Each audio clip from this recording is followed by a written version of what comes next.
मैं Hemchandra Malik, retired principal, अपने YouTube channel वैचारिक क्रांति के माध्यम से आज मैं ऑल इंडिया रेडियो स्टेशन पर वरिष्ठ अधिकारी श्री यज्ञदत्त मिश्रा जी के कार्यालय में बैठा हूँ। उनसे जानूँगा उनके जीवन के बारे में, उनकी सर्विस के बारे में। तो सबसे पहले तो मिश्रा जी आपका मैं नमस्कार करता हूँ। नमस्कार जी। नमस्कार। आपका मेरे चैनल पर हार्दिक स्वागत है जी। और सबसे पहले प्रश्न ये है मिश्रा जी, आपका जो ओरिजिन है वो कहाँ का है? मलिक साहब, मेरा जन्म जो है आगरा कमिश्नरी में, उत्तर प्रदेश में आगरा है, और वहाँ यस ठीक है, मैनपुरी ज़िला पड़ता है। मैनपुरी जिला है। और वहाँ हुआ था, और वहाँ का हमारे जो परिवार का मतलब हमारा एक बहुत बड़ा सांगवेद महाविद्यालय यानी गुरुकुल महाविद्यालय था। अब तो नहीं है।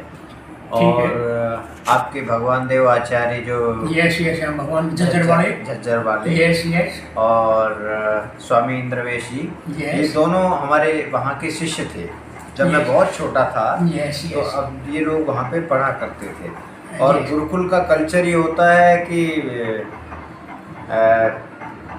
भिक्षा लेना, लकड़ियाँ लाना जंगल से, सेवा भाव होता है, खाना बनाना। तो ये सब लोग मतलब मैं इनको देखता था।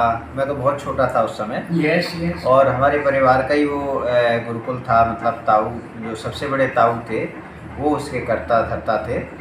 तो उसके बाद फिर कुछ ऐसा चलन आया मलिक साहब कि शिक्षा में थोड़ा सा आमूल-चूल परिवर्तन होने लगा। लोगों का ये अंग्रेजी शिक्षा की तरफ झुकाव हुआ। तो मेरे पिताजी ने मुझे मेरे दो भाइयों को तो वहाँ पढ़ाया, लेकिन मुझे जो है ना इधर अंग्रेजी शिक्षा में डाल दिया। तो उसके बाद मैंने आगरा से MA किया अंग्रेजी में। और उसके बाद फिर मैं यहाँ B.Ed करने के लिए आया। रोहतक आए हैं? रोहतक में जो वेस्ट कॉलेज है वहाँ मेरे जो सबसे बड़े भाई हैं वो यहाँ फिजिक्स के लेक्चरर थे, बाद में प्रिंसिपल हो गए। तो मैं इनके पास चला आया। मैंने यहाँ से B.Ed किया MDO से। और उसी दौरान मुझे पता लगा कि आकाशवाणी रोहतक जो है वो यहाँ पर स्थित है। मेरे भाई साहब ने बताया कि आपका क्योंकि इसमें दिलचस्पी है तो आप अगर इस तरह के प्रोग्राम देना चाहें तो आप यहाँ पे जा सकते हैं। तो मैं प्रोग्राम की तलाश में यहाँ आया। मैं यहाँ एक कार्यक्रम अधिकारी थे मिस्टर आलोक जी, मैं उनसे मिला। उन्होंने मुझे देखा, कुछ पढ़वाया, वेरी गुड। और उन्होंने मुझे पहली जो टॉक थी युवा संसार के लिए वो दे दी कि भ्रष्टाचार को कौन दूर करेगा। तो मैं लिख के लाया। मुझे पता लगा कि मेरी वो जो वार्ता थी बड़ा पसंद की गई। और उस समय तो रेडियो को बहुत सुना जाता था। पहले बहुत सुनते थे ना। उसके बाद फिर उन्होंने 3 महीने के बाद फिर मुझे दोबारा बुलाया, रविंद्रनाथ ठाकुर की गीतांजलि। इस तरह से मैं रेडियो से जुड़ गया। और उसके बाद फिर जो प्रश्नोत्तरी कार्यक्रम होती थी उनका संचालन करने लगा। उसके बाद फिर क्योंकि जॉब की तलाश में मैं B.Ed कर चुका था तो मैंने प्राइवेट स्कूलों में अध्यापन का कार्य शुरू कर दिया, एक अंग्रेजी शिक्षक के रूप में, जिसमें से कि हरकिशन पब्लिक स्कूल है, पठानिया पब्लिक स्कूल है। तो ऐसे स्कूलों में मैंने यहाँ पर पढ़ाया। इस दौरान मैं यहाँ के लिए भी तैयारी करता रहा कॉम्पिटिशन की। और यहाँ पर पोस्ट निकली थी प्रसारण अधिशासी की, तो उसके लिए मैंने अप्लाई किया। और मेरा इत्तेफाकन उसमें चुनाव हो गया, सिलेक्शन हो गया। और मैंने यहाँ पर ज्वाइन कर लिया। मेरा मलिक साहब कहते हैं ना कि जब भाग्य साथ देता है। तो मैंने MA किया, B.Ed किया। उसके बाद 7-8 साल तक मैं संघर्ष करता रहा ऐसी प्राइवेट नौकरियों में, लेकिन कहीं हाथ नहीं लगा। लेकिन जब मेरा शुरू हुआ तो मेरा हरियाणा गवर्नमेंट में जो +2 के कैडर के लेक्चरर होते हैं अंग्रेजी, उनके लिए भी हो गया सिलेक्शन। और पहली पोस्टिंग मेरी जो है वो कोसली में आ गई। तो मैंने फिर क्योंकि यहाँ भी हो गया था तो मैंने उसको इस जॉब को प्रेफरेंस दिया, क्योंकि मेरा थोड़ा सा दिलचस्पी थी। मैं जब शिक्षक के रूप में जब कार्य करता था तब भी मैं यहाँ पर आया करता था। क्यों, शिक्षकों के लिए एक कार्यक्रम हुआ करता था, विद्यार्थियों के लिए होता था, तो उन कार्यक्रमों की रिकॉर्डिंग मैं यहाँ पे करता था और मेरे लेसन मिश्रा जी, आपको प्रेरणा कहाँ से मिली? कोई आपका आइकॉन जीवन का रहा, कोई मैं- अध्यापक है या आपका पेरेंट्स है? मैं शुरू से ही, जैसे रेडियो की बात करूं तो बहुत छोटा था जब, यस तो ये जो मेरे बड़े भाई साहब जो वेस्ट कॉलेज में लेक्चरर थे फिजिक्स के, यस, ये रेडियो लेके जाया करते थे गाँव में। ठीक ठीक। हाँ, और पहले रेडियो नहीं होते थे। हाँ, रेडियो बहुत कम हाँ, होते बहुत थे, कम लेकिन कम। इनके पास रेडियो था। हाँ, यस तो यस। जब ये छुट्टियों में जाते थे जून की बच्चों के साथ, तो मुझे भी रेडियो सुनने का मतलब मौका मिलता था। उस Yes. समय तो मुझे समझ तो नहीं आता था, बस इतना समझता था कि रेडियो में कोई बोल रहा है। और ये थोड़ा सा ताज्जुब हुआ करता था कि इतना छोटा सा जो है रेडियो है और इसके अंदर आदमी बैठ के कैसे बोल रहा है। Yes yes. तो मैं पूछा करता था, तो वो भाई साहब हंस के कहते थे कि भाई इसके अंदर एक छोटा सा आदमी बैठा है, वो बैठे। तो रेडियो में दिलचस्पी थी, फिर बड़ा हुआ तो उसके बाद रेडियो सुनता रहा। उसके बाद रेडियो में दिलचस्पी बनी, और फिर जब मैं यहाँ रोहतक आया तो मुझे पता लगा यहाँ पे रेडियो स्टेशन है, तो मैं Yes. यहाँ पर रेडियो स्टेशन के लिए आया, और इस तरह से मेरी रेडियो में एंट्री हुई। तो मिश्रा जी, ये रेडियो स्टेशन कब बना था? ये बना था जून 1976 में। 76 इसकी जो पहली वो थी वो 8 जून 1976 को इसकी स्थापना हुई, और तब से लेके आज तक लगातार ये अपने कार्यक्रमों को प्रसारित कर रहा है। और आपको शायद पता हो कि हरियाणा का ये पहला रेडियो स्टेशन रेडियो स्टेशन है, यस यस। और तब से लेके ये आज तक निरंतर अपने काम कर रहा है। इसके अलावा तो और हरियाणा में स्टेशन है, कुरुक्षेत्र है, हिसार है, लेकिन ये हरियाणा का कैपिटल स्टेशन है, जिसको Yes, बोलते हैं ना कि प्रमुख केंद्र। प्रमुख केंद्र। तो ये हरियाणा का प्रमुख केंद्र है। तो आपको कितने दिन हो गए मिश्रा जी यहाँ काम करते हुए? मैं 1993 में मैंने यहाँ पे कार्यभार संभाला था। उसके बाद फिर कुछ समय बाद मेरा दिल्ली तबादला हुआ, तो मैं दिल्ली रहा। वहाँ फिर राष्ट्रीय स्तर के कार्यक्रम होते थे, उनमें मैंने भाग लिया। जैसे राष्ट्रीय स्तर पर कमेंट्रीज होती हैं, आंखों देखा हाल सुनाते हैं, यस यस। तो उन कार्यक्रमों में भाग लिया। स्पोर्ट्स की कमेंट्रीज होती थी, उनमें भी भाग लिया। और विज्ञान के कार्यक्रम होते थे, उनका प्रसारण मैंने वहाँ किया। और उसके बाद फिर मैं दोबारा यहाँ पर रोहतक। आपके वर्तमान जो ड्यूटी है आपकी, क्या आप इस ड्यूटी से आप सेटिस्फाइड हो? बिल्कुल, बहुत सेटिस्फाइड हूँ, क्योंकि ये एक ऐसा कार्य है। देखिए, अगर आप बैंक में काम कर रहे हैं तो आपके ऊपर बहुत सारा तनाव होता है, यस यस। क्योंकि आपको खाता वता मिलाना है, कैश का मामला है, ठीक ठीक है ना, बहुत जिम्मेदारी का काम होता है। Yes. जिम्मेदारी यहाँ भी होती है, लेकिन यहाँ आप जिम्मेदारी के साथ साथ आप जिस कार्यक्रम का भी निर्माण कर रहे हैं, तो उस कार्यक्रम में आपका मनोरंजन भी हो रहा है। आप उसको सुन रहे हैं, Yes, yes. आप उसकी एडिटिंग कर रहे हैं, आप उसकी डबिंग कर रहे हैं, आप उसके लिए स्क्रिप्ट लिख रहे हैं, आप उसको प्रेजेंटेशन कर रहे हैं, आप लोगों का इंटरव्यू कर रहे हैं, साक्षात्कार कर रहे हैं। Yes, yes. उनसे आपकी भी नॉलेज बढ़ रही है, क्योंकि तो आप इसी क्षेत्र में आप काम कर रहे हो, इसमें कुछ चैलेंजेस भी आए आपके सामने, कोई कठिनाइयाँ आई? जी, चैलेंजेस तो हर जगह होते हैं। यस यहाँ यस। भी चैलेंजेस थे, और आजकल भी चैलेंजेस आप जानते हैं आजकल कि बहुत सारा सोशल मीडिया, सोशल प्लेटफॉर्म्स हैं, और ब्रॉडकास्टिंग का जो मसला है पहले सिर्फ रेडियो तक ही सीमित था। Yes yes. इलेक्ट्रॉनिक मीडिया के नाम पर केवल रेडियो हुआ, रेडियो होता था, बिल्कुल। लेकिन बाद में आपने देखा कि टीवी का प्रचलन शुरू हुआ, और टीवी के बाद फिर रंगीन टीवी आया। सिनेमा तो चलो बहुत पहले से था, हाँ वो तो चल रहा था। तो रेडियो की चुनौती बढ़ती गई, क्योंकि रेडियो को मुकाबला करना था। फिर रेडियो के कुछ अपने नियम थे, परिनियम थे, उनके अंदर रह के ही कार्य करना था। उसने भारतीय संस्कृति को बढ़ावा देना था, बच्चों के लिए अलग से कार्यक्रम करने थे, महिलाओं के लिए अलग से करने थे, बुजुर्गों के लिए अलग से करने थे, किसानों के लिए अलग से करने थे, युवाओं के लिए अलग से करने थे। तो ये समाज के सभी वर्गों को कवर करना था। सभी वर्गों। Yes. इन सब चुनौतियों को, इन सब मसलों को साथ लेके, और फिर प्राइवेट जो ब्रॉडकास्टर हैं उनसे मुकाबला करना, तो ये चुनौती तो मैंने भी इसमें कई बार, when I was principal at government senior school Chhara Jhajjar, जी, तो मैं भी 2-3 बार यहाँ आया था। अच्छा। और आपने भी एक बार मेरा इंटरव्यू लिया था यहाँ, और रेडियो स्टेशन में मैंने सुना था, मुझे बड़ा अच्छा लगा। जी।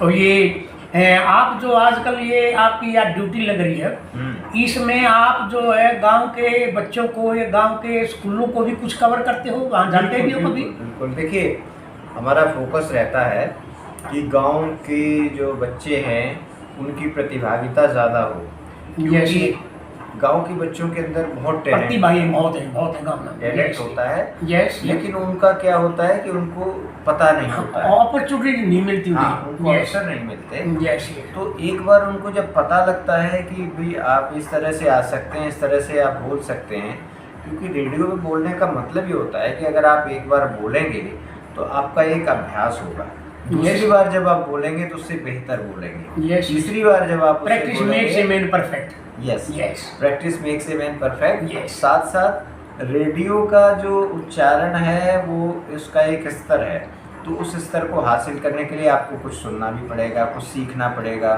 और कहीं ना कहीं से आपको वो ज्ञान भी हासिल करना पड़ेगा जिस ज्ञान को आपने रेडियो में परोसना है। मिश्रा जी, एक आजकल जो युवा वर्ग है हमारे देश का, हमारे समाज में, वो अपने पद से भ्रष्ट है। बिल्कुल। वो न माँ बाप की सेवा करता है, न पेरेंट्स की, न बुजुर्गों की, न समाज के प्रति उदारित, और नशों में फंसा हुआ है। उनको आप क्या संदेश देना चाहोगे?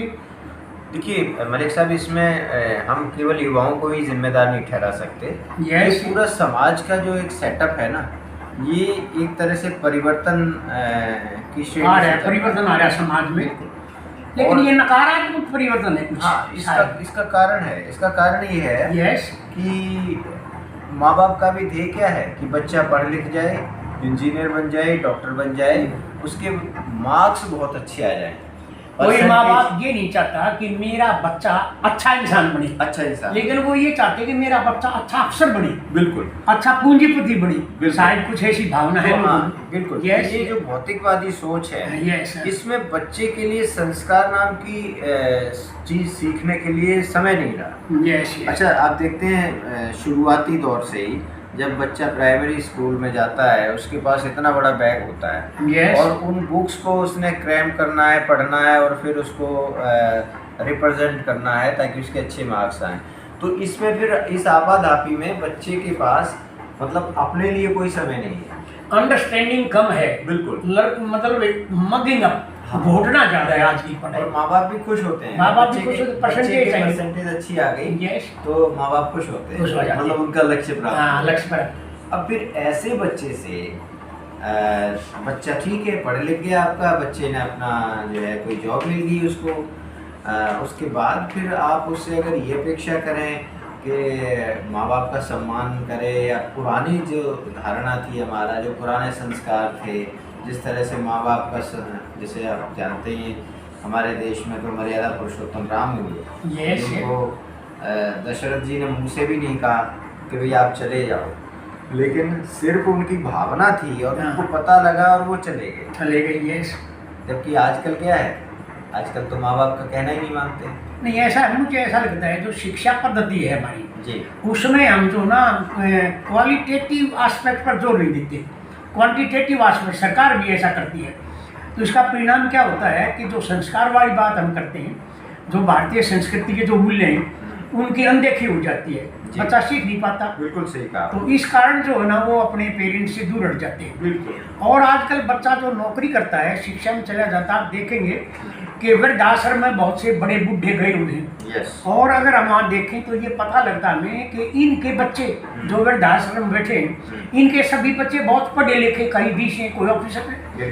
तो ये इसमें क्या आपको मतलब गड़बड़ लगती है? ये वही गड़बड़ है, मैंने जो कहा कि आपने बच्चा पैदा हुआ, उसके पैदा होने से पहले ही आपने लक्ष्य निर्धारित कर दिया कि इसको डीसी बनाना है, इंजीनियर बनाना है, डीसी या डॉक्टर बनाना है। बच्चे की इच्छा है या नहीं है, आपने उसको शुरू से एक लक्ष्य दे दिया। अच्छा, उसके अलावा आपने बच्चे को ये लक्ष्य कभी नहीं दिया कि बेटा तुमने माँ बाप का सम्मान करना है, अच्छा इंसान बनना है, अच्छा इंसान बनना है, बेटा तुमने जो है माँ का भी ध्यान रखना है, बहन का भी ध्यान रखना है, अपने आसपास के जो बड़े बुजुर्ग हैं, समाज है, उसका भी ध्यान रखना है।